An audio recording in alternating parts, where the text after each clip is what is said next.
बुंनो थाङोबा रन्जन नाब्ला सारजों लोगोसे दिनै 70 जन बिथांमोना दिनै जेलाव दं। जोबोद गोबावनि उनाव दिनैसो नोंथांमोनजों आङो फिन खेब नैबे भिडिअखौ लानानै फैलायबाय। बेजों लोगोसे नोंथांमोना जोबजासे नायोब्ला निस्सय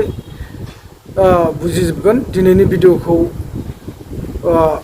इम्परटेन्ट सानना लानानै नायोब्ला नोंथांमोनहा बुजियै जेबो खोथा गैया। मानोना बिथांमोनहा एक्स एनडिपिनि मानसिफ्रा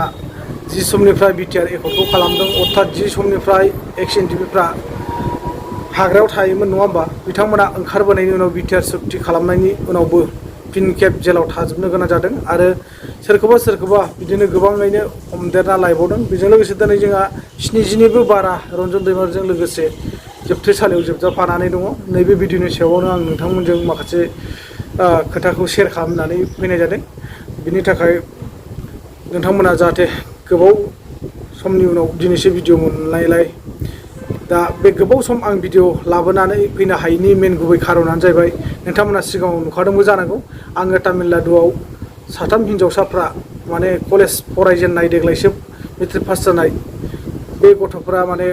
बाहेर फारसे खामानि मावनो होनना खारखुमा लांदोंमोन न'खरनिफ्राय। नैबेखौ जोङो लायनो गोनां जादोंमोन। दा बिसोरखौ लायनायाव माने बिदिनो ट्रेनाव हान्थिनाय खोथा नालाय नेटआनो गोबां प्रब्लेम जायो, माने आप डाउन जाबाय थायो। बेखायनो आं भिडिअबो होनो हायाखै। आरो गथ'फ्रा माने सनितपुर जिल्ला धेकियाजुलिनिमोन। दा बिसोरखौ जों तामिलनाडुआव लायदोंमोन नङा होमबा। दा बेनि भिडिअखौ नोंथांमोना माखासे नुबाय आरो क्लियारेसन होआखै होनना बुंदों नोंथांमोना। क्लियारेसनखौ आं होदोंमोन। नोंथांमोना आंनि क्लियारेसन होनायाव माबाफोर गोरोन्थि जादोंबा नोंथांमोना निस्सय निमाहा होयो। लोगोसे गथ'फोरखौ न'आव लाबोनानै बिमा बिफानो गथायनाय मानाय नैबे भिडिअखौ जों बानायनो हादिया। मानो होनबा एक्स एनडिपिनि गेजेराव माखासे सावरायलायनाय जादों आरो जाय गथ'फोरखौ लायदों बे गथ'फोरखौ लायगिरिफ्रा मोनगोन जोंहा इउनाइटेड फराम एक्स एनडिपिनि सुबुंफोर। बिथांमोननि नाजानायाव बा बिथांमोननि गोसो होनायाव बिमा बिफाया इनफरमेसन होनाय लोगो लोगो गथ'फोरखौ मोजाङै मोजां बै तामिलनाडु जायगानिफ्राय अर्थात गुबुन जायगानिफ्राय आसामसिम लाबोफिननानै न'खर न'खर गथायना होफैफिननो हादों। बिनि थाखाय आङो एक्स एनडिपि इउनाइटेड फरामनि बिथांमोनखौ रोजा रोजा गोसो गोरबोनिफ्राय साबायखर होयो। जाहाथे एक्स एनडिपिनि बा इउनाइटेड फरामनि बिथांमोना बेफोरबायदिनो समाजनि एबा हारिनि थाखाय मोजां खामानि मावलांबाय थायो। मानोना दिनै एक्स एनडिपिफ्रा जिथु बे गथ'फोरखौ लायामोनब्ला गथ'फोरनि फिलिंस एबा लाइफआ ओरैबायदि गाज्रि जानो हागौमोन बे बाहेरायाव थाहैनाय समाव। आरो बेजों लोगोसे गथ'फ्रा माने माइनर हिन्जावसामोन नालाय, रावबो माने 18 बोसोर जानाय गैया, माइनर गोजासोमोन। 15 इयार्स, 16 इयार्स आरो 17 इयार्स बिदिनो गोजामोन आरोखि। दा बे खेथ्रआवनो आङो नोंथांमोनजों माने निमाहा बिनाय थाबाय। गोबाव सम आं नोंथांमोननो भिडिअखौ लाबोनानै फैनो हायाखै। आरो लोगोसे मा होननानै बुङो, बेफोरबायदिनो गोबां मोजां मोजां भिडिअफोर थांबाय नङा होमबा। गोबां जोंहा पार्लियामेन्टआव सावरायनाय मानाय, गोदान एमपिआ बिबुंथि होनाय माखासे बड'लेण्डनि सोमोन्दै बा बर' हारिनि थाखाय, बा बेफोरबायदिनो गोबां आरो जोंहा गोदान एमपिआ रायहरफिनजालायनाय सोरजोंबा सोरजोंबा जोंनि बर'नि मानसिफोरजों। स' बेफोरबायदिया जाखायो। गोबां जोंनि बर'फोरनि गेजेराव माने कन्ट्रभारसिया सोलिखायो नङा होमबा। जोंहा दा बेफोरखौ लानानै जेबो दुखु मोनलायनांगौ गोनांथि गैया। बेफोरबायदिनो दिनै गाबोननि दिनाव जिथु आं एमएलए एमपि जायोब्ला आंखौबो बेफोरबायदिनो रायखागोन, एबा समफोरनि दिनाव सोरबा जायोब्ला नैबेखौबो बयबाबो रायखागोन। दा बेबायदिनोसै आरोखि। थारमाने जोंनि बर'फोरा माने हाखु दाखु गासिबो खामानिखौ जाफुंजोबजानो लुगैयो आरो माने मा होनना बुङो, नेनो हाया। नाथाय नेनो हाया जाफुंजानो लुगैयो, बेथ' बाथ्राया सैथोआनो। नाथाय जानानैबो थाङा, नैबे खेथ्रआव जोंहा बुंनो गोनां जायो नङा होमबा। दा नायगिरि साफ्रोमबो नोंथांमोननिसिम आङो बेखौनो बुंनो होननानै दिनै नोंथांमोनजों सावरायनानै आं नुजाफैनाय जादों। गोबाव सम जाबायमोन। दा नोंथांमोना दिनैनिफ्राय भिडिअखौ रेगुलार बा कन्टिनिउ नायलांफिननो हागोन। मानो होनबा जों गोबां प्रब्लेमनि गेजेरजों तामिलनाडुखौ हान्थिनानै आसाम फारसे सफैफिननो हादों, जोबोर दुखु खस्थ'नि गेजेरजों। मानो होननानै बुङोब्ला माने रिजार्भेसन नङामोन नालाय, गोबाव समनिफ्राय टिकेटफ्राबो दानखानाय नङामोन नालाय, जोङो वेटिं लिस्टआव थांनो गोनां जादों। ओरैबायदि खस्थ' मोनलांदों, माने जानो सुख मोनो ना उन्दुनो सुख मोनो, ना लोंनो सुख मोनो, ना लेट्रिन बाथरुमाव थांनो थाखाय लामा मोजां मोनो, बेबायदि जादों आरोखि। दा बेथ' थांनायाव जोङो खस्थ'नि गेजेरजों थांबाय, नाथाय फैनायावबो खस्थ' मोना नङा मोन्दों। थेवब्लाबो एसे एरेजिं जादों आरोखि। फैनायावबो थांलाय फैलाय अइथिंआनो जाजोब्बाय। गोबां माने रां रुफा खरसा जालांबाय, न'खर बिमाफोरनिबो जाबाय, जोंनिबो पार्सनेल खरसाबो जाबाय। बेफोरखौ जों जेबो सानलिया। दा बै जिथुनाखि उन्दै उन्दै हिन्जावसाफोरनि गार्जेन, बे गार्जेनफोरनि सायाव आङो गासिबो नङा दे सानैसो गार्जेनखौ आं दुखु मोननाय थाबाय आरोखि मानोना सासेनि गार्जेनाथ' माने नुजाफैखायासैनो गावनि गथ'खौ दं गैया जेबो उदिसखौनो लादिया आरो जेन'बा अबस्से बिमाया पेरालाइसिस जानानै दंमोन बिनिया दा बेजों लोगोसे बिफायाथ' केरेलायाव थाखायो जाहैबाय आरो सासेनिया मा जाखो माने खरसा बरसा थाङो नङा होमबा गोबां खरसा थांदों सासे बेक्तियानो 70,000 थाखा खरसा खालामनानै जुदि गथ'खौ लायनो हादोंब्ला बिसोर साथामनि आरो जोंनि थांलाय फैलाय खरसाखौ सासे बेक्तिया खालामजोबग्रोदों दै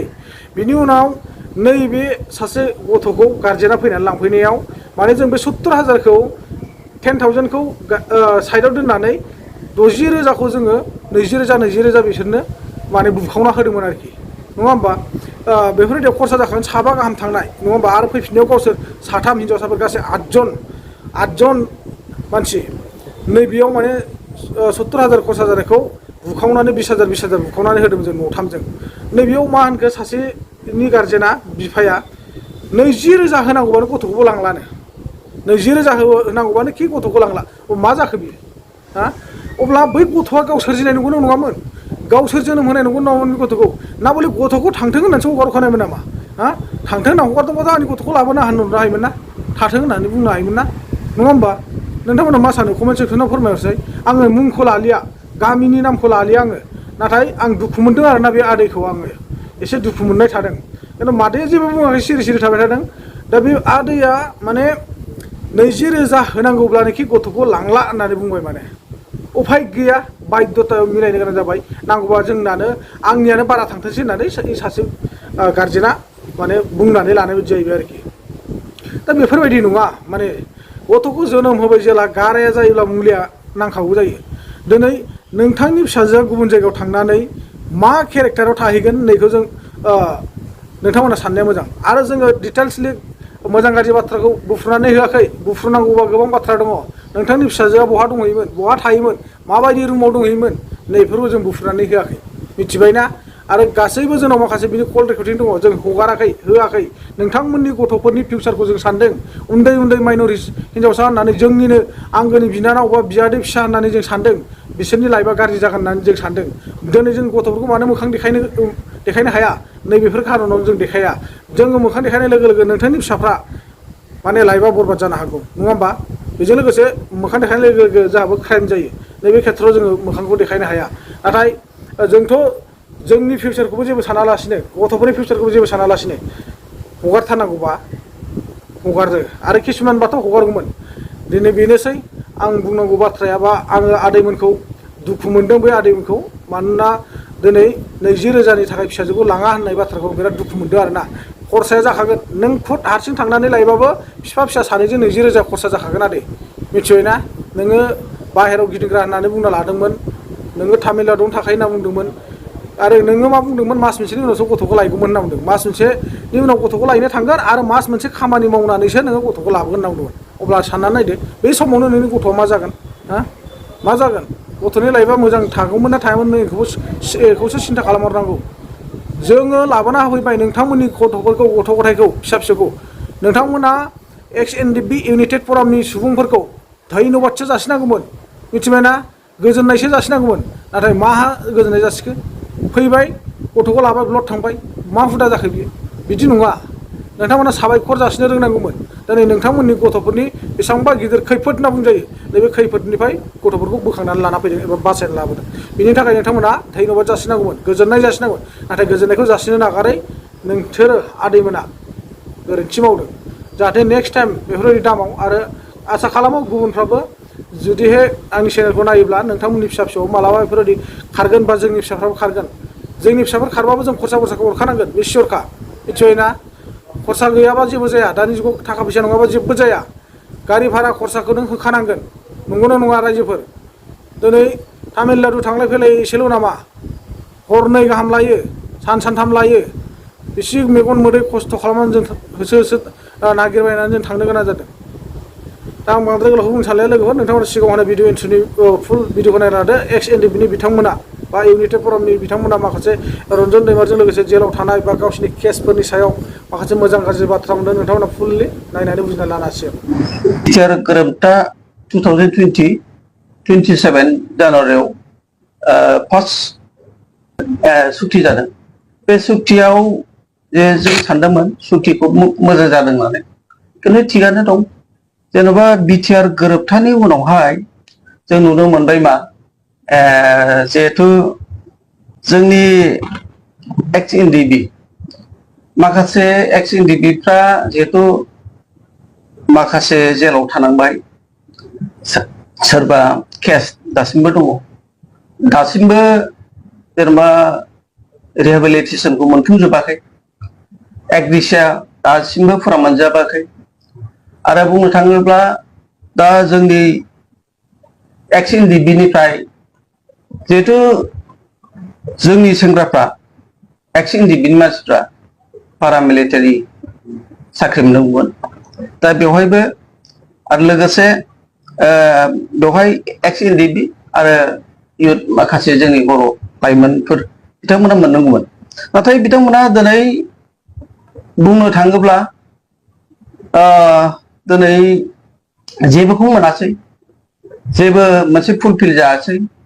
बुंनो थाङोब्ला आनफरचुनेट जेलाव दंबाय थायो जेन'बा सापस सान्ति सुक्ति बा एग्रिमेन्ट बे एग्रिमेन्टजों गासैबो जोंनि जिखुनु जाया जेन'बा जोंनि मानसिफ्रा बा जिखुनु जाया माने सान्थियाव फैनांगौमोन उदां अख्राङाव फैनांगौमोन नाथाय दिनै बुंनो थाङोब्ला दिनै जेलावनो बुंनो थाङोब्ला रन्जन नाब्ला सारजों लोगोसे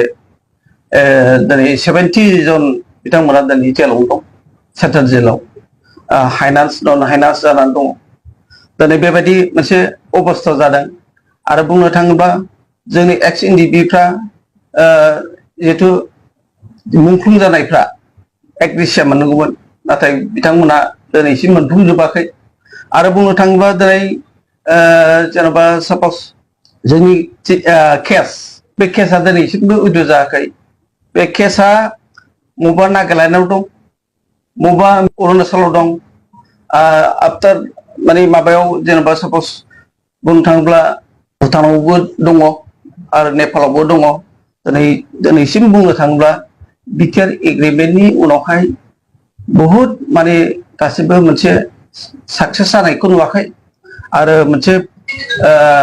एक्स एनडिबिखौ दिनै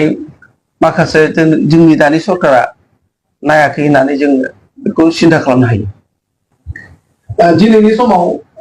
बारग' एनडिबिफोरखौहाय जोङो ज' जानाय नुनो मोनाखै बे बेलायावहाय इउनाइटेड फराम अफ एक्स एनडिबिनि आफादगिरि हिसाबै नोंथाङा मा बुंगोन आं इउनाइटेड फराम एक्स एनडिबिनि आफादगिरि जानानै आङो बेखौनो बुंनो सानो जे जोंनि एक्स एनडिबिफ्रा दिनै ज' जायाखै होननानै नोंथांमोना सोंथि सोंदों एक्सुवेलि एक्स एनडिबिया दिनै मथा मथि टटेलि दङ बुंनो थाङोब्ला सासे सानै सुबिदा बादि गावखौनो माने जेन'बा सिनसन स्किमखौ लानानै मोनसे सुबिदा लानाय बेबायदि बिथांमोना दिनै सोरजोंबा सरकारजों बिथांमोना थानानै दङ आरो बेवहाय बुंनो सानोब्ला एक्स एनडिबिया दिनै कमप्लिटलि दङ आरो जों बुंनो सानो दिनै एक्स एनडिबिया जोङो खौसेथि जायाब्ला जोंनि गेजेराव आरो जोङो फैगौ बोथोराव जुदि जोङो 2025आव जुदि जोङो माबा मोनसे साननाय बायदि जोंनि एक्स एनडिबिनि जेनेबा प्रब्लेम्सफोरखौ माखासे जेंनाफोरखौ जों सुस्रांगौब्ला जोङो बेवहाय जोङो मास्ट बि जोङो इलेक्सनखौ जों गेलेनांगोन आं बे खोथाखौ रायजो राजानिसिम मोनथिहोबाय